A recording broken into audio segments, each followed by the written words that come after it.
Pèlerinage dans la vie de Luisa Picaretta. Histoire miraculeuse dans la vie de Luisa Picaretta. Et maintenant, nous allons nous pencher sur les histoires miraculeuses tirées du recueil de mémoires de Bernardino Giuseppe Bucci, neveu de Rosaria, au sein de sa famille. Ensuite, nous nous arrêterons à celles arrivées dans le clergé et pour terminer, aux histoires miraculeuses arrivées autour de ses proches, parmi la population. Histoire miraculeuse au sein de la famille Bucci.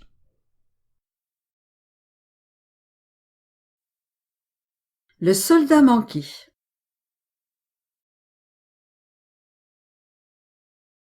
Divers événements et certains revers financiers firent que notre famille, autrefois plutôt aisée, tomba pratiquement dans l'indigence. Différents malheurs nous frappèrent, mort de 2 sœurs de ma tante, paralysie partielle de leur père, émigration du frère aîné en Argentine pour y chercher fortune. En fin de compte, toutes nos propriétés furent vendues ou hypothéquées. Il ne restait plus que mon père, Francesco, le cadet, pour gérer les biens familiaux et reprendre en main le destin familial. Il n'avait plus qu'un four à bois. La Première Guerre mondiale était déclarée et Francesco fut appelé sous les armes. Leur mère pressait Rosaria de parler avec Luisa. C'était la seule, selon elle, en mesure de résoudre leur triste situation. Rosaria faisait semblant de ne pas entendre, jusqu'au jour où sa mère, usant la manière forte, lui dit « Si tu ne parles pas aujourd'hui même avec Luisa, dès demain, je t'interdirai d'aller chez elle et tu resteras à la maison pour t'occuper du ménage. » Rosaria s'en fut chez Luisa, le visage sombre. Ce fut Luisa qui l'appela.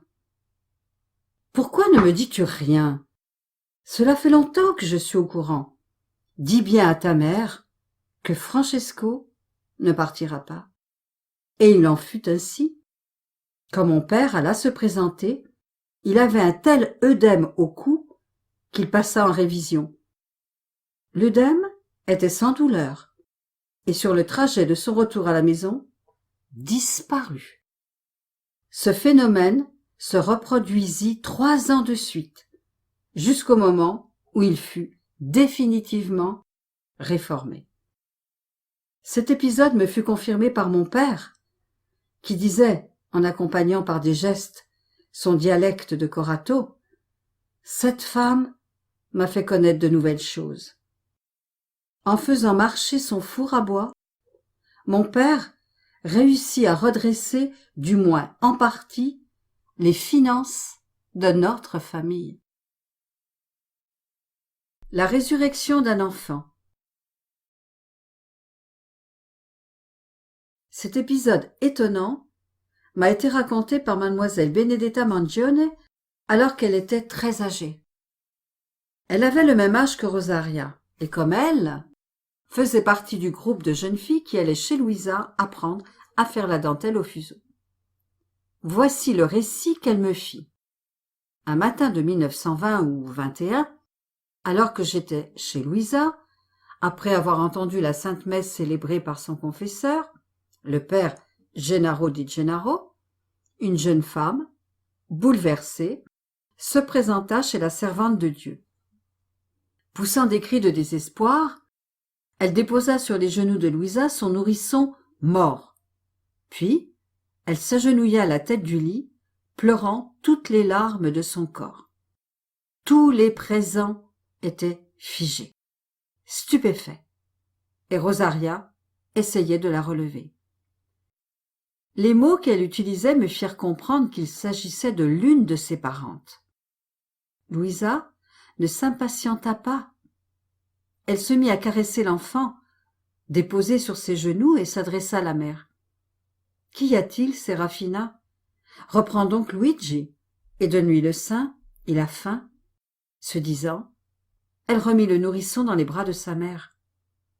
Rosaria l'accompagna hors de la pièce et l'exhorta à rentrer chez elle, ce que la jeune femme fit sans attendre. Mademoiselle Mangione, à l'instar de tous ceux qui assistaient à la scène, restèrent convaincus qu'ils avaient assisté à une résurrection. Toutefois, comme ils savaient que Louisa ne voulait pas que certaines choses se sachent, ils n'en parlèrent jamais. Rosaria ferma les rideaux du lit et fit sortir tous les gens de la pièce, leur disant que Louisa devait se recueillir en action de grâce pour la communion qu'elle venait de recevoir. Le confesseur de Louisa ne prononça pas un mot et s'en fut avec la mère du nourrisson. Quelques jours après ces faits, Rosaria dit à Angelina, en parlant de son frère et de sa belle-sœur, « Il faut que ces deux-là cessent d'aller à l'opéra, sans quoi ils finiront tous les deux en prison. » Voici les faits de cette mort présumée du nourrisson en question. Francesco Bucci et Serafina Garofalo, mes parents, étaient jeunes mariés et nourrissaient tous deux une passion pour l'opéra, où ils allaient dès qu'ils le pouvaient. Ils eurent un fils, qu'ils appelèrent Luigi. Un soir, on jouait Rigoletto à l'opéra de Corato. La tentation fut telle qu'ils installèrent confortablement leur enfant dans son berceau et s'en allèrent. Quand ils rentrèrent, c'était presque l'aube. L'enfant s'était retourné dans son berceau et avait suffoqué. Pris de panique, Francesco s'enfuit de Corato, alors que Serafina, en proie au désespoir, enveloppait son nourrisson dans une couverture et se rendait chez Louisa. Jamais personne ne parla de cet épisode à la maison. Pourtant, il arriva qu'une fois, ma mère parla d'un nourrisson ressuscité, mais, sans doute, en raison d'un sentiment de culpabilité, elle ne dit pas de qui il s'agissait. Tout ce que je peux en dire, c'est que ma mère portait un amour viscéral à l'aîné de ses enfants, et qu'elle nourrissait une vénération sans borne pour Louisa la Sainte, au point qu'elle en parlait souvent. Mon frère aîné, Luigi, portait également une grande vénération à Louisa. De fait, en 1938, après la condamnation de Louisa, Rosaria vint chez nous et voulut y brûler tout ce qui avait appartenu à Louisa. Mon frère, alors âgé de 18 ans, il attendait d'être appelé au service militaire, s'insurgea, même quand il lui fut dit que ceux qui n'obéissaient pas à l'Église finissaient en enfer. Il répondit, « J'irai en enfer, mais personne ne brûlera cela. » Et par précaution, il rangea tout ce qui avait appartenu à Louisa dans un coffret qu'il emporta avec lui. Actuellement, ces objets se trouvent chez ma belle-sœur Rita Tarantino. Elle et ses enfants les conservent soigneusement.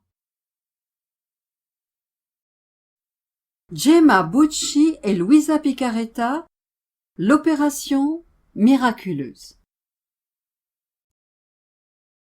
Quand nous étions petits, nous fréquentions tous la maison de Louisa, en particulier mes sœurs, qui y allaient pour apprendre l'art de la dentelle au fuseau.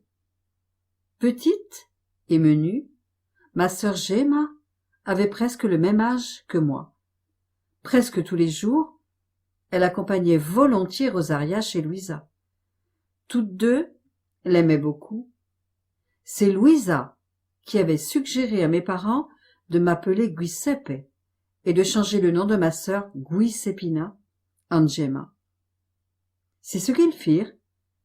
On me donna le nom du Père terrestre de Jésus, et ma sœur, âgée de 2 ans au moment de ma naissance, ne fut plus connue que sous le nom de Gemma, même si elle conserva son nom de Giuseppina à l'état civil. Gemma entrait et sortait sans problème de la chambre de Louisa. Louisa aimait sa vivacité et la chargeait de ramasser les épingles qui tombaient par terre. Il arriva un jour que ma sœur se cacha sous le lit de Louisa, sans doute pour faire une farce à notre tante. Elle se retrouva le témoin involontaire d'un phénomène mystique. Sur sa table de chevet, Louisa tenait un petit Jésus sous une cloche de verre. À un certain moment, ma sœur sentit quelque chose de bizarre. Un grand silence était tombé sur la pièce. On n'entendait même plus les jeunes dentelières travaillant dans la pièce à côté. Gemma sortit de dessous le lit et vit que le petit Jésus s'était animé, que Louisa l'avait pris dans ses bras et l'embrassait à plusieurs reprises.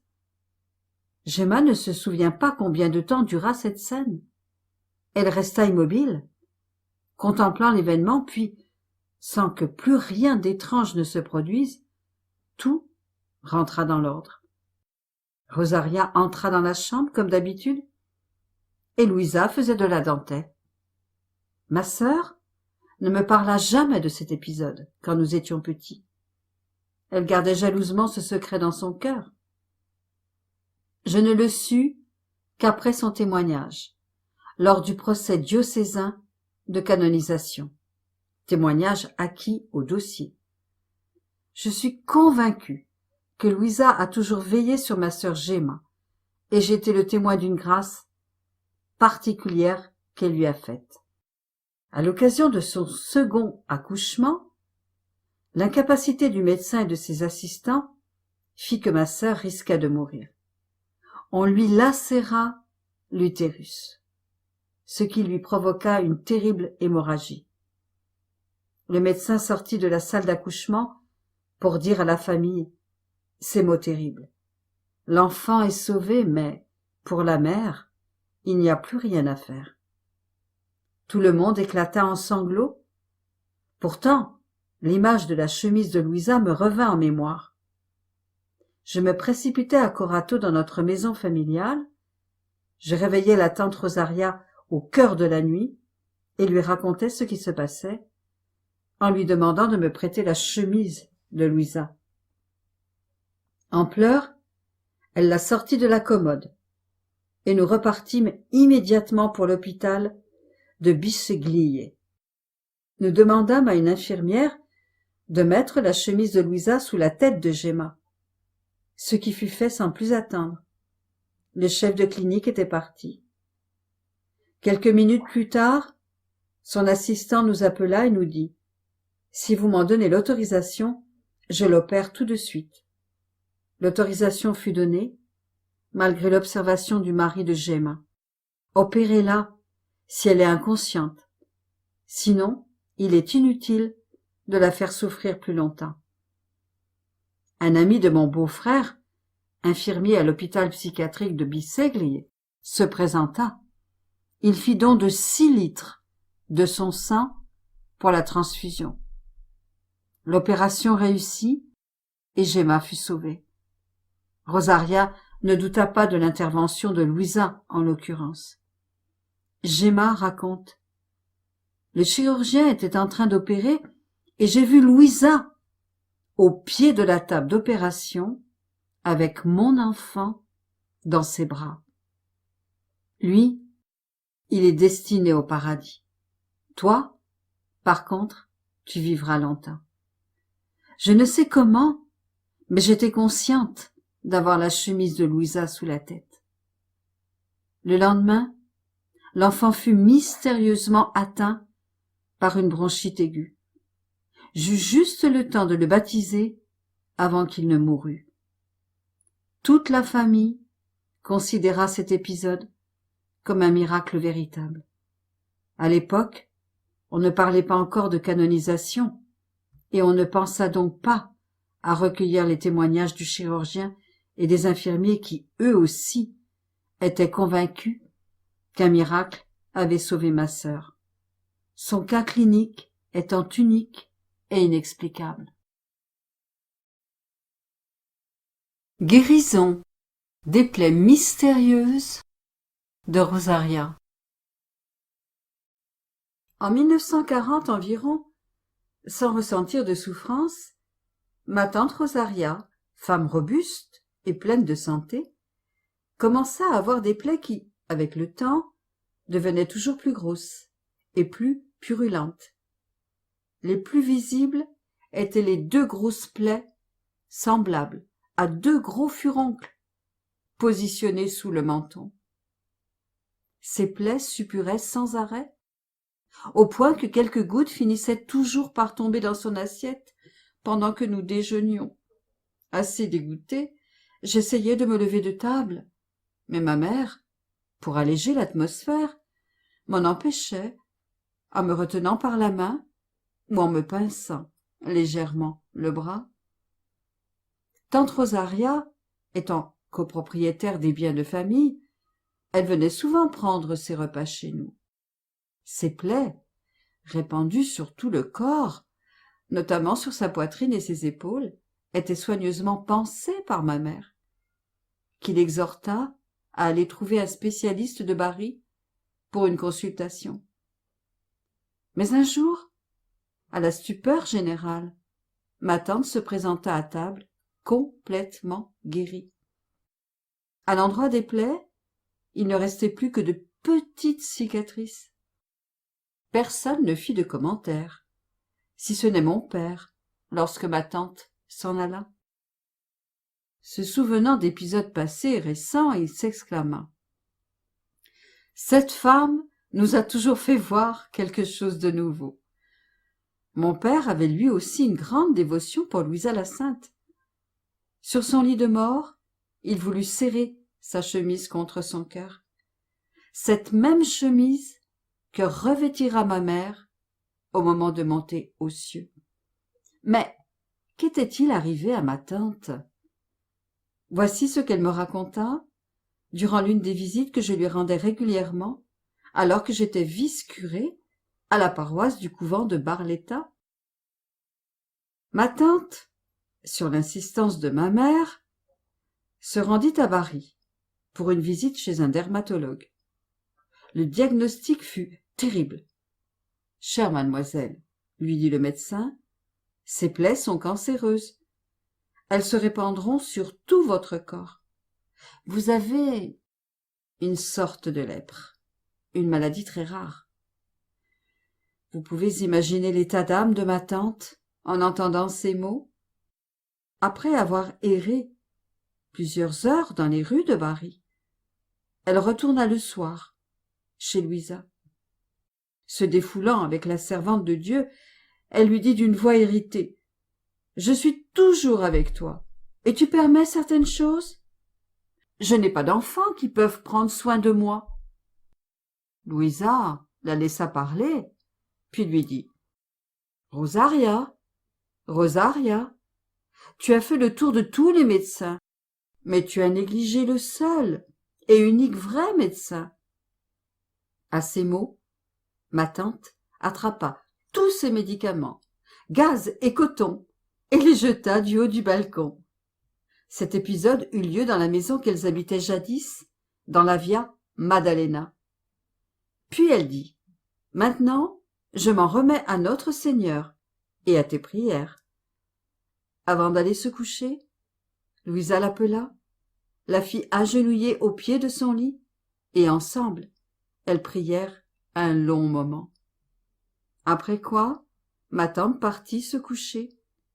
Elle dormait dans un grand lit avec Angelina. Durant cette nuit-là, tante Rosaria sentit un certain bien-être envahir tout son corps.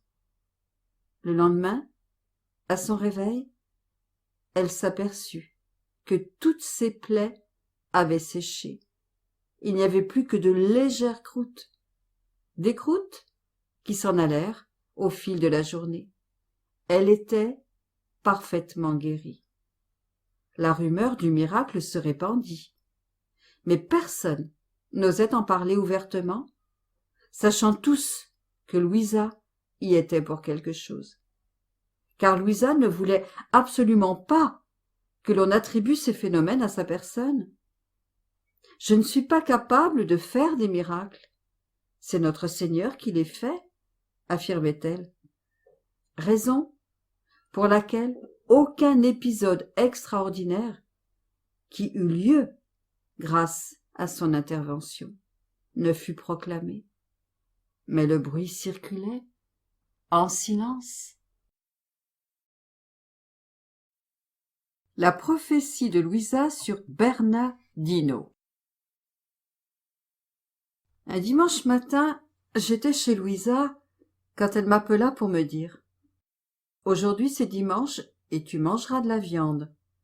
N'oublie pas d'en laisser un peu pour l'enfant Jésus. » Je le lui promis, mais à peine sortie de chez Louisa, j'oubliais ma promesse de laisser un peu de ma part pour l'enfant Jésus. Je rappelle qu'à l'époque, manger de la viande était un privilège, et que ce privilège n'avait lieu que les dimanches et jours de fête, et en portions toujours congrues. Je mangeais donc tranquillement ma viande, oublieux de mes promesses du matin. Louisa toutefois ne les avait pas oubliées. Je n'étais pas plutôt arrivé chez elle, l'après-midi, qu'elle me dit « Tu as oublié ta promesse à l'enfant Jésus ?» J'en restais tout interdit, incapable de me justifier. Ma tante Rosaria vint à mon secours en disant « Il est petit, il ne peut pas comprendre. » Je compris pourtant que Louisa n'était pas satisfaite de cette réponse. Ma famille était très pieuse et désirait que l'un d'entre nous se fît prêtre. Du côté de mon père, ma famille était riche en prêtres, et un cousin de ma mère était même vicaire général du diocèse de Salerne, alors dirigé par monseigneur Balducci, évêque montérisé. Ma mère et mon cousin s'écrivaient, mais nous ne l'avions jamais vu en personne. Je me souviens uniquement du fait que ma mère en parlait avec enthousiasme. Les yeux de la famille se tournaient vers mon frère, Agostino. C'était un enfant ordonné, bien élevé, studieux, réservé, l'idéal pour en faire un prêtre. Ma tante fut ravie quand mon frère exprima son désir d'entrer au séminaire. Quant aux commentaires de notre curé don Cataldo Tota, de vénérée et sainte mémoire, ils furent hautement élogieux. On prépara donc son trousseau. Ma tante lui fit de ses mains un surplis orné de dentelles. Tout était prêt pour son entrée au séminaire de Bisceglie. Pourtant, cela ne se fit pas, et mon frère n'entra pas au séminaire à cause de don Andrea Bevilacqua, professeur d'Agostino au collège, qui conseilla de lui laisser finir ses études secondaires jusqu'au brevet, ce qui lui aurait permis d'entrer directement au grand séminaire de Molfetta, sans passer par le petit séminaire dont le niveau d'études, selon don Andrea, n'était pas suffisant pour lui fournir un bagage approprié. Notre tante en fut très contrariée et commenta amèrement la nouvelle à Louisa en disant « Après tout l'argent que nous avons dépensé, Agostino ne va plus au séminaire. » Il faut reconnaître que jusqu'alors, Louisa était restée muette et indifférente face à ce projet. Agostino allait souvent chez elle, et elle en connaissait les intentions. Toutefois, jamais elle ne lui avait prodigué un mot d'encouragement, alors qu'elle le faisait usuellement avec les autres garçons qui exprimaient leur désir d'entrer au séminaire. Une fois que ma tante continuait à s'en plaindre, moi présent, Louisa répondit « Rosaria, Rosaria, cesse de te substituer à la volonté de Dieu. C'est le Seigneur qui ne veut pas. » Se tournant alors vers moi, elle ajouta « Occupe-toi donc de lui. C'est lui que le Seigneur veut, pas l'autre. » Rosaria en fut éberluée. Mais Louisa ajouta « Oui, lui, le rebelle de la famille. » De fait, à l'époque, j'aimais vivre dans la rue. J'étais très remuant et je m'entourais d'enfants défavorisés. mes compagnons de jeu faisaient systématiquement l'école buissonnière, allaient nu-pieds dans les rues et étaient imprégnés de l'odeur des poules, des moutons et des lapins qui vivaient avec eux dans leur maison. Je n'étais donc pas brillant à l'école, et je jetais ma famille de moyenne bourgeoisie. Ma mère était maîtresse d'école, et mon père était fonctionnaire, dans le désespoir le plus total. Je n'accordais pas d'importance particulière aux paroles de Louisa. Il me fallait encore 1 an avant de finir l'école primaire. De nombreux problèmes sociaux s'accumulaient sur nos têtes. La chute du fascisme, l'occupation allemande, les études étaient interrompues, la nourriture se faisait rare. J'oubliais totalement ces paroles de Louisa. Après sa mort, le 4 mars 1947, il arrivait par contre souvent à ma tante Rosaria d'y penser. Elle commençait à me jeter des regards interrogateurs, comme si elle voulait discerner des signes précurseurs de ma vocation. Plus tard, à la grande surprise générale, moi, Peppino, le gosse le plus turbulent de tout le quartier de Via Andria, entrait au séminaire. Et pas dans n'importe quel séminaire diocésain, mais au séminaire séraphique des frères mineurs capucins de Barletta. Nous étions en 1948. Louisa était morte depuis 1 an. Connaissant mon caractère, beaucoup crurent que mon séjour au séminaire allait être bref et que j'allais n'y faire que des bêtises, comme à mon accoutumée. Certains allèrent jusqu'à critiquer ma mère, qui aurait malgré tout permis mon entrée au séminaire. Le temps démentit ces vilaines prévisions, et le village commença à croire au dire de ma tante, qui racontait à tout le monde, pleine de fierté, que Louisa avait prophétisé ma vocation. Avec opiniâtreté, elle répétait que Peppino deviendra prêtre, parce que c'est la volonté de Dieu, et il l'a dit par la voix de Louisa. Bernardino, sauvé de la noyade. Nous continuons sur un témoignage de Bernardino, le neveu de Rosaria, qui s'est occupé de Louisa pendant plus de 40 ans. Plusieurs années se sont écoulées. Mon père et ma mère sont morts prématurément. Notre famille nombreuse s'est éparpillée. 3 frères se sont mariés. Une sœur habite Trieste, une autre Bologne. Mon frère est en Suisse. Notre maison est restée vide, uniquement habitée par notre tante Rosaria, à qui nous en avons laissé la jouissance. J'étais désormais étudiant en théologie au collège d'études supérieures de Santa Fara. J'avais reçu les ordres mineurs et le diaconat. Pendant l'été, l'ensemble des étudiants se rendait au couvent de Giovinazzo. Surplombant la mer, c'était un endroit idéal où passer l'été. De plus, le grand séminaire y était installé. Une fois, au mois d'août, nous nous rendîmes sur la plage. La mer était plutôt agitée. Imprudemment, un étudiant alla se baigner, mais, immédiatement, il fut englouti par les flots. 2 de mes compagnons et moi-même, très bons nageurs, nous nous lançâmes à son secours. Mais la tempête fit que nous fûmes emportés par les vagues, qui nous jetaient contre les rochers et nous poussaient sans cesse vers le large. Luttant contre la mer, à demi assommé, je méditais sur la mort et pensais « C'est fini, je ne réussirai plus à être prêtre. » J'invoquai alors Louisa en disant « Louisa, toi qui étais une sainte, aide-moi. » Et je me laissai aller. Je sentis brusquement que mon corps était saisi par les mains de mes confrères et je fus tiré au sec avant d'être définitivement englouti par les flots. Sorti de l'eau, j'étais tout sanglant et lacéré, mais bien vivant. Louisa m'avait sauvé, et elle avait sauvé mes 3 autres compagnons d'infortune. La nuit, je vis Louisa en rêve. Elle me regardait de ses 2 grands yeux, restés gravés dans ma mémoire. Mais elle ne me dit rien. Était-ce un rêve prémonitoire? Ou du délire?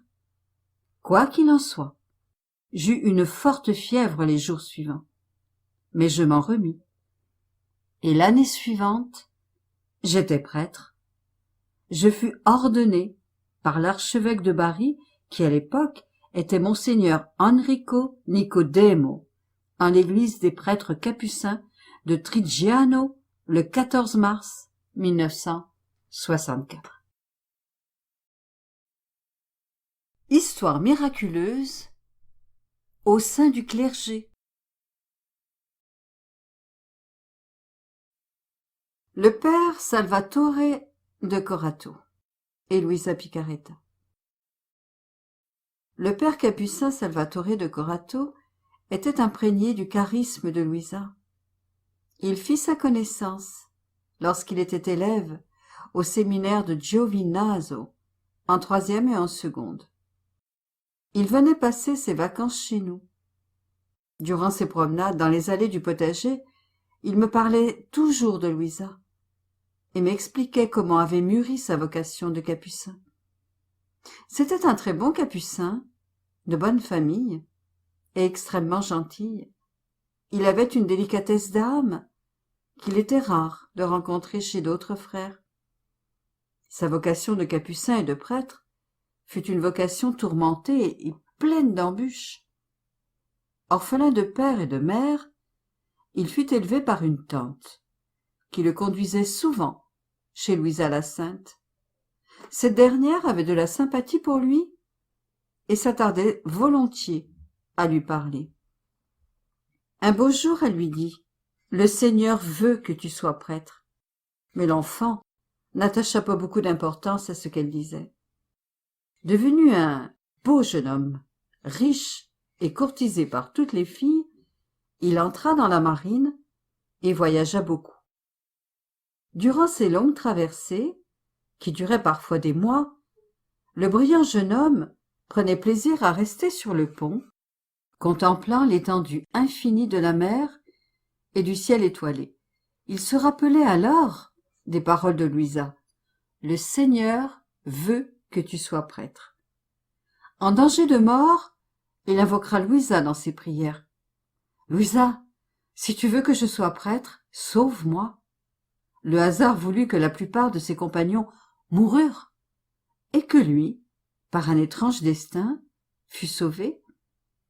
Il quittera alors sa carrière pour rentrer à Corato. Là, il eut une longue entrevue avec Luisa, qui lui conseilla d'entrer chez les Capucins, tout en lui disant qu'il rencontrerait de très grandes difficultés. Le Seigneur mettrait sa vocation à dure épreuve. Effectivement, son admission ne fut pas facilement acceptée. Elle fut contestée par ceux qui étaient chargés de la formation des élèves, sous prétexte de son âge déjà avancé par rapport aux autres élèves, de son passé dans la marine, certainement plein de vices, et du fait surtout qu'il provenait d'une famille aisée et qu'il aurait trouvé beaucoup de difficultés à suivre une règle qui, en soi, était déjà fort stricte.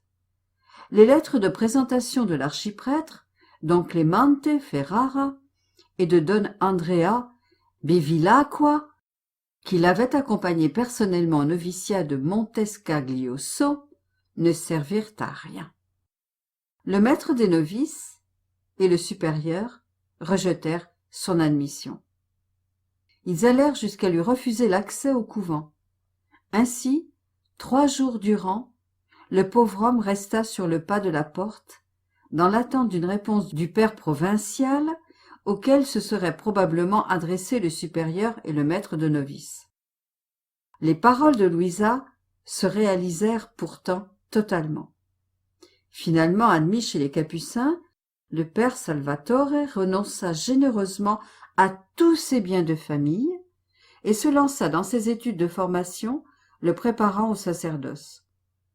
Après son ordination, il voulut se rendre chez Luisa pour y célébrer une messe d'action de grâce. Ses récits finissait toujours par « Louisa est entrée dans mon cœur et dans ma vie. Je la sens si proche, comme si elle voulait encore me parler. » Et d'ajouter « Je suis convaincue de ne pas vivre encore longtemps, car Louisa a hâte de m'emmener au paradis. » Et il disait ces mots en souriant, un sourire indéchiffrable qui paraissait venir du ciel. Le père Salvatore fut utilisé par ses supérieurs comme éducateur et directeur dans nos petits séminaires.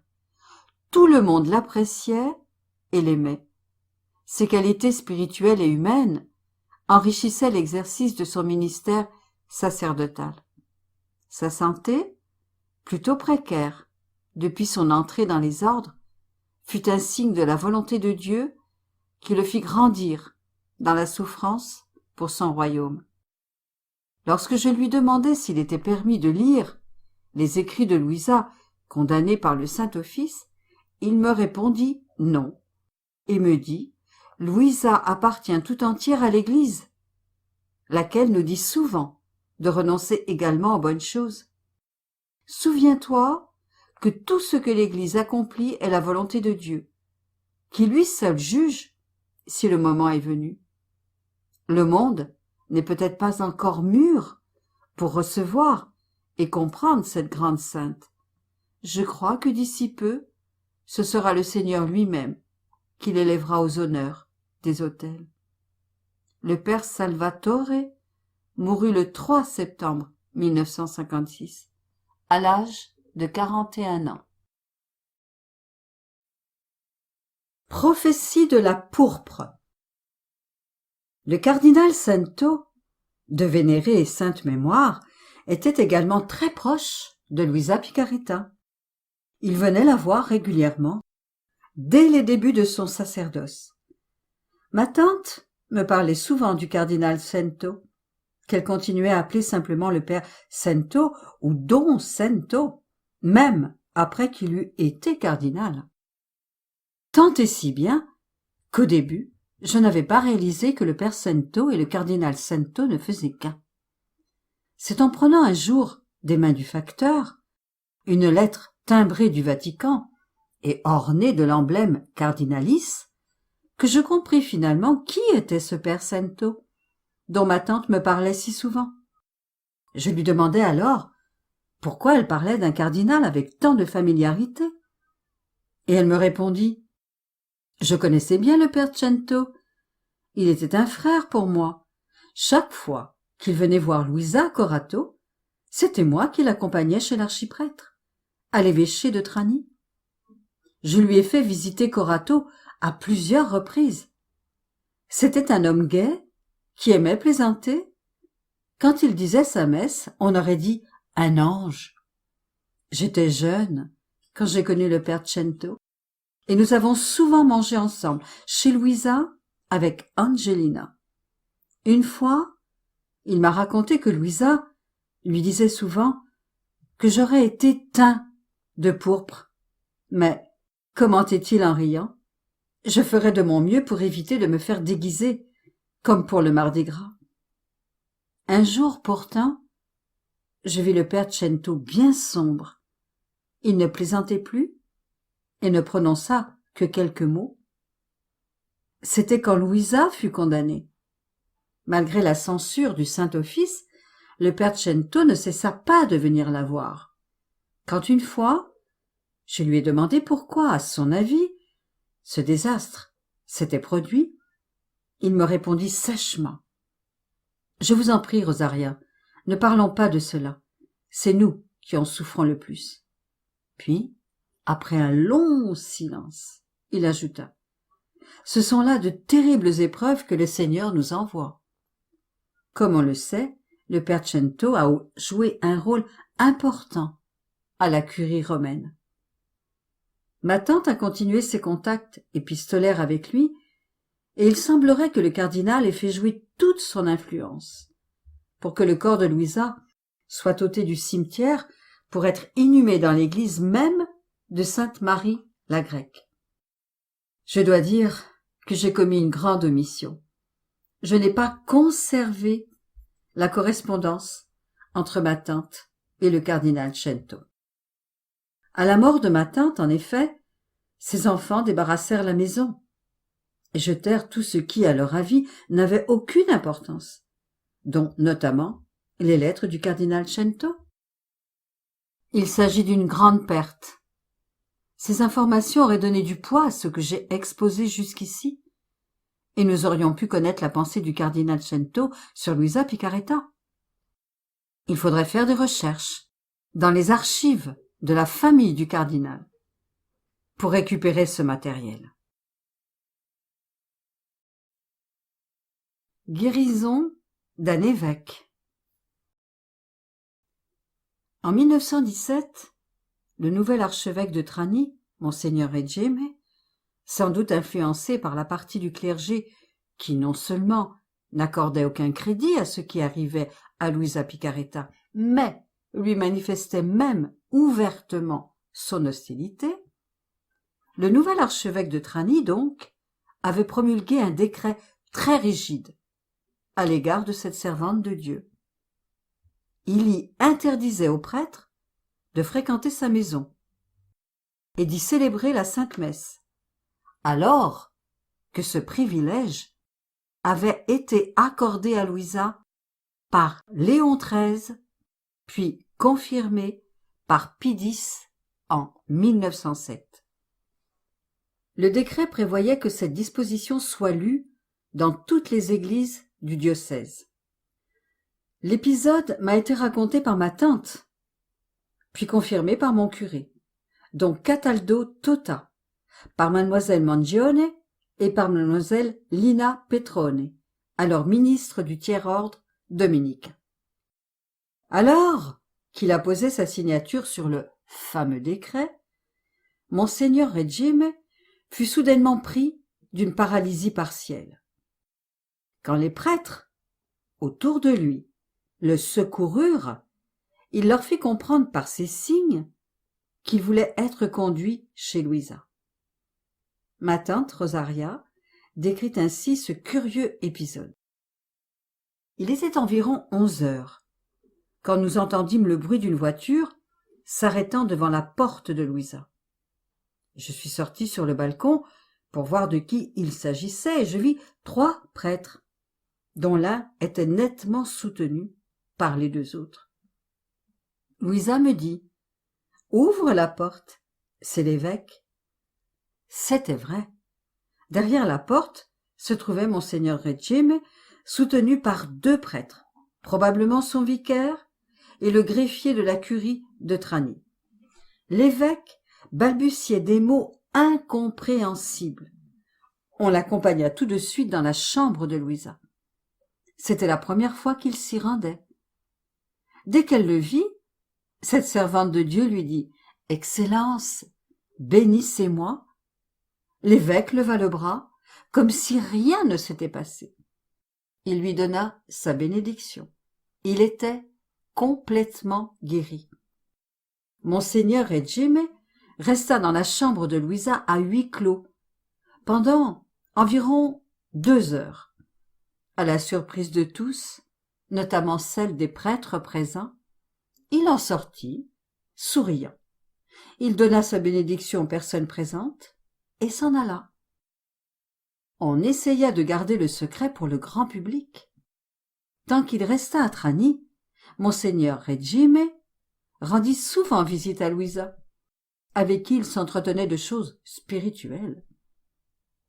Le clergé conçut une sainte crainte de l'événement, et le saint confesseur de Luisa, le père Gennaro dit Gennaro, put continuer son ministère avec une plus grande sérénité. Même Annibal Maria di Francia intensifia ses visites à la servante de Dieu après cet événement. Alors qu'il parlait de Luisa la Sainte avec certains fidèles, par trop zélés, Don Cataldo prononça les mots suivants. Il faut faire attention avec les saints. Sans ça, on risque de se brûler. Les saints appartiennent à Dieu, pas aux hommes. Soyez donc attentifs pour qu'il ne vous arrive pas ce qui est arrivé à monseigneur Edgim, qui a apposé sa signature bien trop rapidement.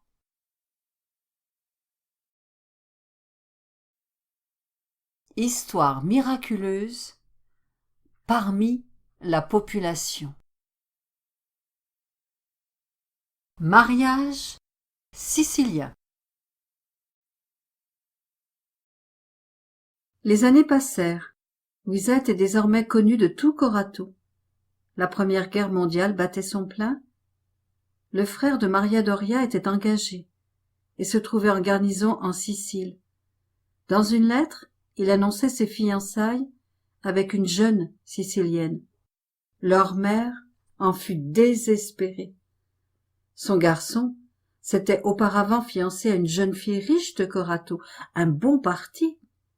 Ces fiançailles avaient été décidées par les parents, comme c'était l'usage à l'époque. Leur mère pleurait. « Mon pauvre fils, on l'a envoûté, c'est la mafia qui entre chez moi. » La Sicile était à l'époque sous la coupe du bandit Giuliani. Un jour, elle demanda à Maria Doria d'aller voir Luisa et de lui dire qu'elle était la fille aînée de son amie d'enfance, et elle lui recommanda de faire bien attention à ce que Luisa lui aurait dit. Maria Doria s'en fut chez Luisa à Via Maddalena. Elle lui présenta les bons souvenirs de sa mère, ce qui fit très plaisir à Luisa. La conversation tourna autour de l'époque où, enfants, elles jouaient ensemble à la ferme de Torre Disperata. Luisa brusquement s'interrompit. Que de prières et que de mortifications là-bas. Puis, remerciant la jeune fille de sa visite, elle la pria de dire à sa mère de prier beaucoup, comme jadis à la ferme, et de faire tous les exercices de dévotion qui ne doivent jamais être abandonnés si l'on veut que soit accomplie la volonté de Dieu. Puis, à brûle-pourpoint, regardant la jeune fille, elle lui dit « Pourquoi donc es-tu triste ?» La jeune fille raconta l'annonce des fiançailles de son frère et les préoccupations de leur mère. Louisa répondit « Comment peut-elle savoir si cette deuxième fiancée est moins bien que la première ? Qu'elle prie le Seigneur, et son cœur trouvera sa consolation. » Maria Doria rapporta le tout à sa mère qui s'exclama « Dieu soit loué, mon fils est sauf !» En effet, elle vint très vite à savoir que la jeune Sicilienne était de bonne famille, très dévote, et que 2 de ses oncles étaient prêtres. Son frère finit donc par se marier en Sicile, et son ménage fut très heureux, pour le plus grand bonheur de leur mère. Guérison d'une tumeur. Une voisine raconte un épisode qui se produisit en 1935. Sa belle-sœur, qui avait une tumeur au cerveau, était en train de mourir. Le mari et 2 des fils avaient été appelés sous les armes pour la conquête de l'Éthiopie, et il ne restait plus qu'une fille à la maison, Nunzia. La famille possédait de nombreux hectares de terrain. Nunzia demanda à Rosaria d'avoir une entrevue avec Louisa, dans l'espoir d'une guérison. Rosaria, attendrie par cette requête, lui promit de l'aider et en parla à Louisa, qui lui répondit « Il est inutile qu'elle vienne me voir, car je suis incapable de faire des miracles. Et même si elle ne vient pas, je prierai quand même le Seigneur pour elle. Donne-lui plutôt ce message.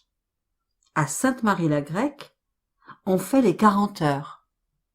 Qu'elle aille prier le Seigneur et qu'elle lui demande les grâces dont elle a besoin, mais recommande-lui de le faire avec beaucoup de foi. » La jeune fille reçut le message avec déception. Elle aurait préféré avoir un contact direct avec Louisa pour lui parler de ses problèmes. Rosaria s'en aperçut et lui dit « Va donc faire ce que t'a dit Louisa. » Rosaria connaissait bien Louisa et elle savait interpréter ses paroles. La jeune fille se rendit donc à l'église et s'agenouilla devant le très saint sacrement, laissant libre cours à sa douleur.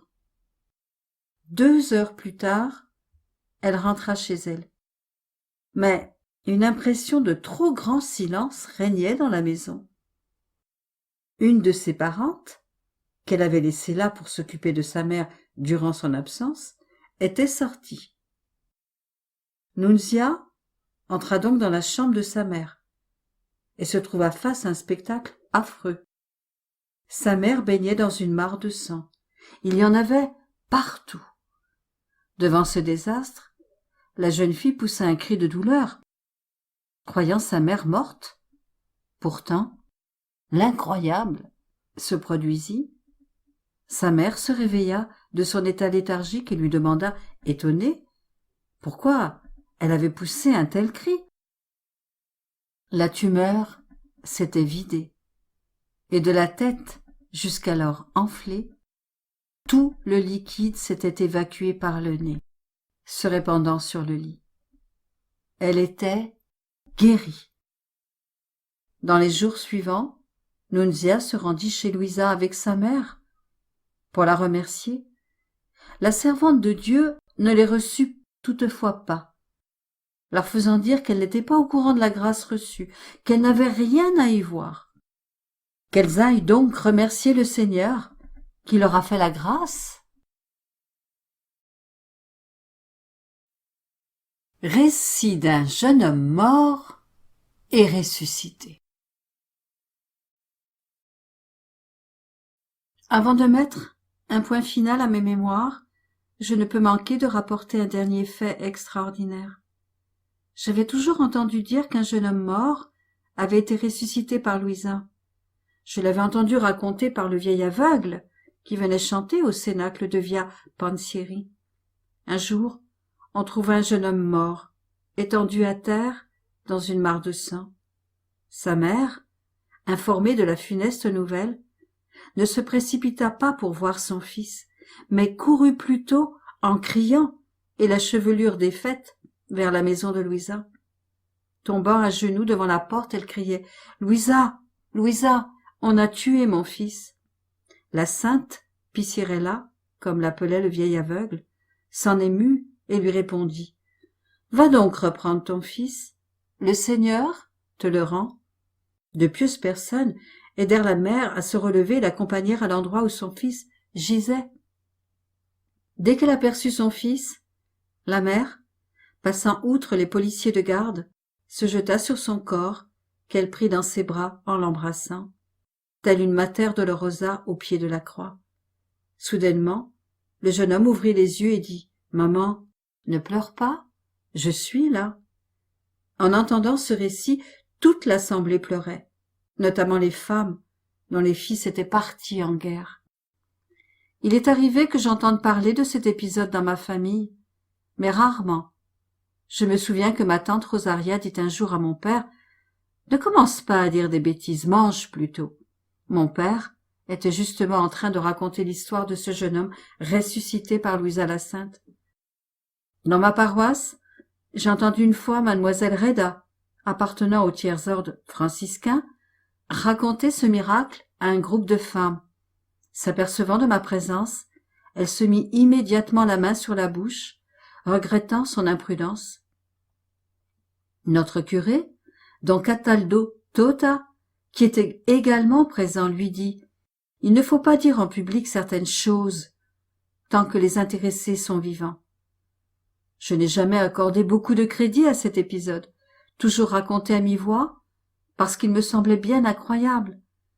Ma tante Rosaria ne voulut jamais répondre à mes questions sur ce thème, et se limitait à clore la conversation par un « laisse donc ces bêtises ». Je compris qu'il existait une interdiction absolue de parler de cela, aussi bien de la part de Louisa que de la part du clergé. Le récit du vieil aveugle me paraissait trop fantaisiste, trop artificiel, ressemblant plus à une tragédie grecque qu'à un fait réel. Jusqu'à présent, je n'en avais jamais parlé dans mes écrits, pour ne pas exposer la servante de Dieu au ridicule, pensant que cet épisode était né de l'imagination populaire. Depuis, j'ai lu une lettre du bienheureux Annibal Maria di Francia, où ce dernier affirme qu'il y a eu résurrection d'un jeune homme mort. J'ai donc cru bon de parler ici de ce fait dont j'avais entendu parler. Le bienheureux Hannibal confirme, avec son autorité de saint, que la résurrection du jeune homme mort fut le résultat des prières de Luisa Picaretta. Cette lettre est datée du 5 mai 1927. Quelques jours après, le 1er juin 1927, le bienheureux Hannibal mourait dans la sérénité à Messine.